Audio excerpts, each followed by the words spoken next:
नमस्कार दोस्तों, आप सभी का study quiz with Nirmala YouTube channel पर स्वागत है। कलाम प्री रीड 2.0 का पेपर है, साइकोलॉजी लेवल 1। इससे पहले मैं लेवल 2 का पेपर अपलोड कर चुकी हूँ विथ आंसर की, तो आप मुझे देखिए, सॉल्व कीजिए और कमेंट सेक्शन में बताइए आपके कितने सही होते हैं। इस पेपर को भी सॉल्व कीजिए लेवल 1 के स्टूडेंट, और कमेंट सेक्शन में बताइए आपके कितने सही हो रहे हैं। अपना मूल्यांकन कीजिए। आपके पास 20 दिन है, आप 20 दिन में और कितना पढ़ सकते हैं ये पता कर पाएंगे। तो चलिए देखते हैं।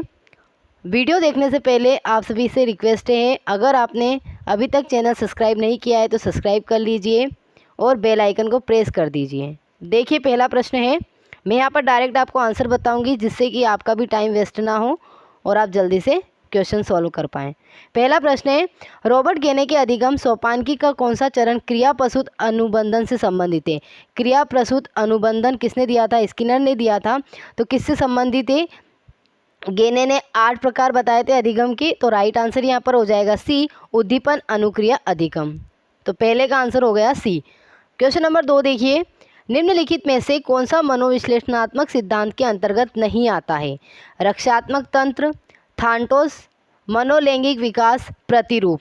तो इनमें से कौन सा नहीं आता है वो पूछा है, तो राइट आंसर हो जाएगा डी, प्रतिरूप नहीं आता है। मनोविश्लेषणात्मक सिद्धांत किसके द्वारा दिया गया था? तो ये दिया गया था फ्रायड के द्वारा। ओके, अगला प्रश्न है तीसरा, शिक्षा का अधिकार अधिनियम 2009 में एक अध्यापक के लिए न्यूनतम कार्य घंटे निर्धारित किए गए हैं, यानी कि कितने कार्य घंटे निर्धारित किए गए हैं? तो राइट आंसर इसका रहेगा सी, 45 घंटे प्रति सप्ताह, जिसके अंतर्गत तैयारी के घंटे भी शामिल होते हैं।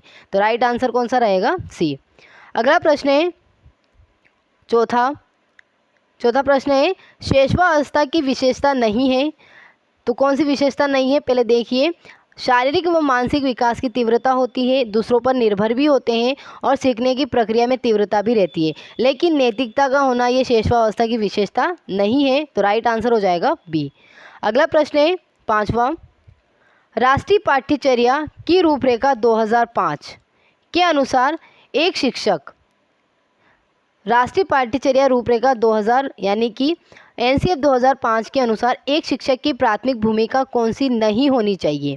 बच्चों को उनके अपनी समझ और अपने ज्ञान को साझा करने के पर्याप्त अवसर देना, यह सुनिश्चित करना कि बालक स्वयं अच्छे प्रश्न पूछने व अपनी जिज्ञासा का पोषण करने में सक्षम हो, पाठ्य पुस्तक के अध्यायों को क्रमवार से पूरा कराना, और चौथा ऑप्शन है बालकों के ज्ञान को विद्यालय ज्ञान के साथ जोड़ने में सक्षम बनाना। तो राइट आंसर कौन सा हो जाएगा? क्वेश्चन नंबर, देखिए क्वेश्चन नंबर कौन सा है? पांचवे का राइट आंसर होगा डी, बालकों का जो ज्ञान है उसको विद्यालय ज्ञान के साथ जोड़ने में सक्षम बनाना। ये बिल्कुल गलत बात है, तो राइट आंसर होगा डी।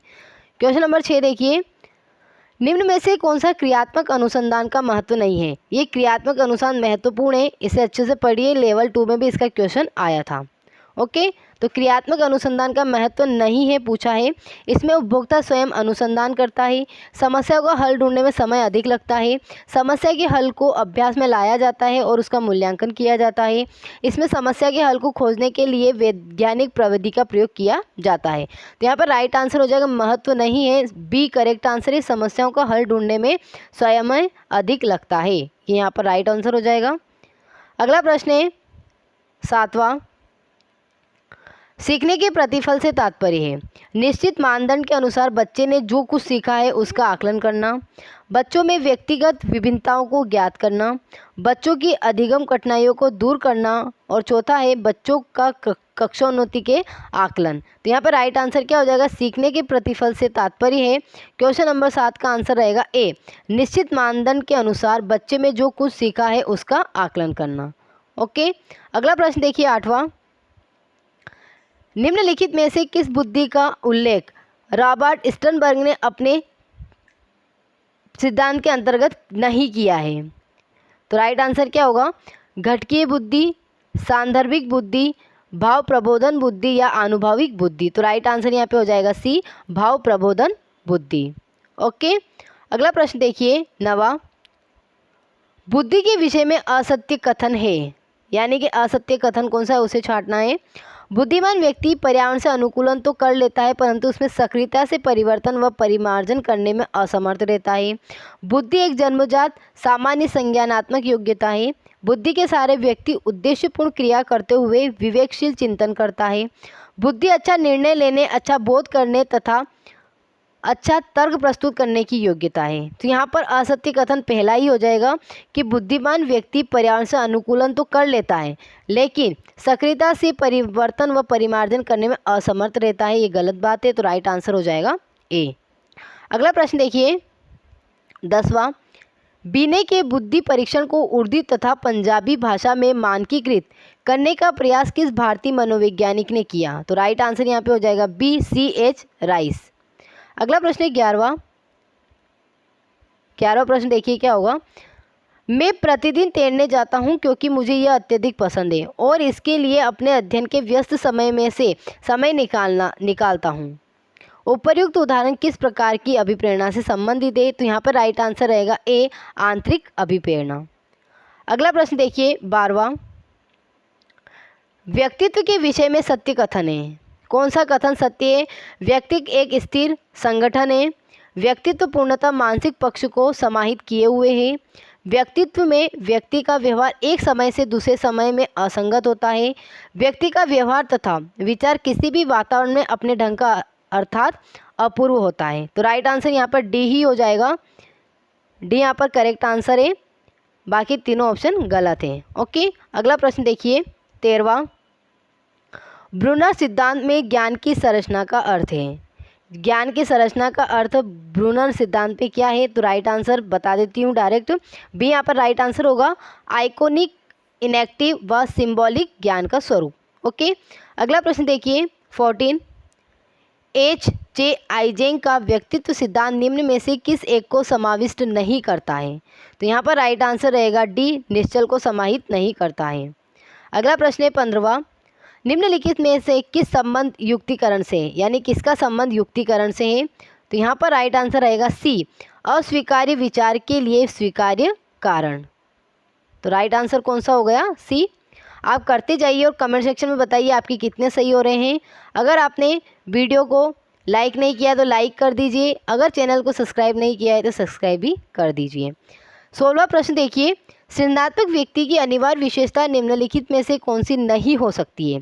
जटिलता पसंद, स्वतंत्र निर्णय, अपने ऊपर भरोसा रखने वाला या नियमों का सदैव पालन करने वाला। तो क्वेश्चन नंबर 16 का आंसर हो जाएगा टी, नियमों का सदैव पालन करने वाला। क्वेश्चन नंबर 17 देखिए,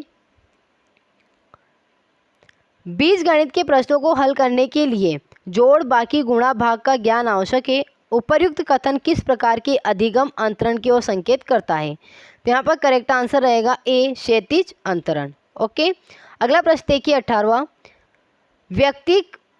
व्यक्तिगत भिन्नता का ज्ञान अध्यापक को मदद करता है, यानी व्यक्तिगत भिन्नता का ज्ञान अध्यापक को कैसे मदद करता है? तो यहाँ पर राइट आंसर देखिए 18वें में होगा सी, शिक्षण अधिगम प्रक्रियाओं की योजना बनाने में सहायक होता है। तो राइट आंसर हो गया सी। 19वां प्रश्न देखिए, बालक के विकास के संबंध में कौन सा कथन गलत है? यह परिपक्वता तक चलता है, यह परिवर्तनों का प्रगतिशील क्रम है, सतत प्रक्रिया है, जन्म पूर्व अवस्था में भी होता है। तो यह विकास के बारे में पूछा गया है, तो राइट आंसर ए ही होगा, यह परिपक्वता तक चलता है। विकास जन्म से लेकर मृत्यु तक चलता है, जबकि वृद्धि जो होती है वो परिपक्वता तक चलती है। तो यहाँ पर विकास के बारे में पूछा गया है, तो राइट आंसर ए होगा। अगला प्रश्न है, निम्नलिखित में से कौन सा युग्म सही है? पावलोव उत्सर्जित अनुक्रियाएं, कोहलर अंतर्दृष्टि अधिगम, थॉर्नडाइक क्रिया प्रसूत साहचर्य, स्किनर अधिगम के नियम। तो राइट आंसर यहाँ पर रहेगा बी, कोहलर ने अंतर्दृष्टि अधिगम दिया है। अगला प्रश्न है 21वां, निम्न में से कौन सा एक विशिष्ट अधिगम अक्षमता का उदाहरण है? मानसिक मंदता, स्वलीनता, ADHD या डिसलेक्सिया। तो राइट आंसर हो जाएगा एक विशिष्ट अधिगम अक्षमता का उदाहरण पूछा है, तो सी यहाँ पर सही हो जाएगा। 22वां देखिए, दृष्टि से ओझल हो जाने के बाद मस्तिष्क से ओझल हो जाना किस अवस्था की विशेषता है? संवेदीगामक अवस्था, पूर्व संक्रियात्मक अवस्था, मूर्त संक्रियात्मक अवस्था या फिर औपचारिक संक्रियात्मक अवस्था। तो राइट आंसर होगा संवेदीगामक अवस्था। ए यहाँ पर करेक्ट आंसर हो जाएगा। 23वां प्रश्न देखिए, वाइगोत्स्की के अनुसार कौन सा संप्रत्यय अधिगम के लिए केंद्रीय होता है? तो वाइगोत्स्की ने क्या बताया है? संस्कृति एवं भाषा। तो राइट आंसर रहेगा डी। 24वां देखिए, निम्नलिखित में से कौन सा लॉरेंस कोहलबर्ग के नैतिक विकास के सिद्धांत में सम्मिलित नहीं है? कोहलबर्ग ने कितने सिद्धांत बताए? नैतिक 3 बताए हैं। और कोहलबर्ग भी बहुत ही इम्पोर्टेंट है, इसका प्रश्न भी लेवल 2 में आया था और लेवल 1 में भी है। और रीट में कोहलबर्ग से रिलेटेड एक ना एक प्रश्न तो आता ही आता है, तो आप कोहलबर्ग को अच्छे से पढ़ लीजिए। तो यहाँ पर राइट आंसर क्या हो जाएगा? 24वें का राइट आंसर होगा सी, क्रियात्मक स्तर। अगला प्रश्न है 25वां, चिंतन के उपकरणों में सम्मिलित उपकरणों के सही युग्म का चयन कीजिए। तो 25वें का राइट आंसर हो जाएगा सी, स्मृति, चिन्ह और प्रत्यक्षीकरण। ओके, अगला प्रश्न देखिए 26वां, निम्नलिखित में से किस व्यक्तित्व परीक्षण का संबंध रोजेनज़्वेग से है? किसका संबंध है? तो राइट आंसर क्या होगा? 26वें का राइट आंसर हो जाएगा बी, चित्र नैराश्य परीक्षण। अगला प्रश्न देखिए 27वां, निम्नलिखित में से जेम्स ड्रेवर द्वारा वर्गीकृत कल्पना का एक प्रकार नहीं है। जेम्स ड्रेवर के द्वारा कल्पना का कौन सा प्रकार नहीं है? रचनात्मक, सैद्धांतिक, सौंदर्यबोधी या व्यवहारिक। तो राइट आंसर क्या होगा? 27 का राइट आंसर हो जाएगा ए, रचनात्मक कल्पना। अगला प्रश्न 28, निम्नलिखित में से पूर्व बाल्यावस्था से संबंधित नहीं है। कल्पनात्मक चिंतन का काल, खेलने का काल, अनुकरण द्वारा सीखने का काल, मौलिक तर्क के प्रयोग का समय। तो राइट आंसर क्या होगा? पूर्व बाल्यावस्था से संबंधित नहीं है। तो क्वेश्चन नंबर 28 का आंसर यहाँ पर करेक्ट होगा ए, कल्पनात्मक चिंतन का काल होता है किशोरावस्था में। ओके, अगला प्रश्न देखिए 29वां, एक बालक की कॉपी में अधिक छांट देखने को मिलती है। एक बालक की कॉपी में अधिक काट छांट देखने को मिलती है। इसके अलावा अक्षर का लोप व छोटी बड़ी अंग्रेजी वर्णमाला अंतर न कर पाना भी दृष्टिगत होता है। बालक निम्नलिखित में से किस अधिगम निर्योग्यता से ग्रसित है? तो राइट आंसर हो जाएगा डिसग्राफिया। अंतिम प्रश्न देखिए, अंतिम होगा 30वां, एक प्रतिभाशाली बालक से संबंधित असत्य कथन है। प्रतिभाशाली बालकों की बुद्धि लब्धि सामान्यतः 120 से अधिक होती है, सही बात है। प्रतिभाशाली बालक कुसमायोजित नहीं हो सकती, ये गलत बात है। ऐसा नहीं है कि वो प्रतिभाशाली है तो कुसमायोजित नहीं हो सकता है। तो राइट आंसर क्या हो जाएगा यहाँ पर? बी। ओके फ्रेंड्स, ये थे टोटल 30 प्रश्न। इन्हें कीजिए और कमेंट सेक्शन में बताइए आपके कितने सही हो रहे हैं। और वीडियो को एंड तक देखने के लिए आप सभी का बहुत बहुत धन्यवाद।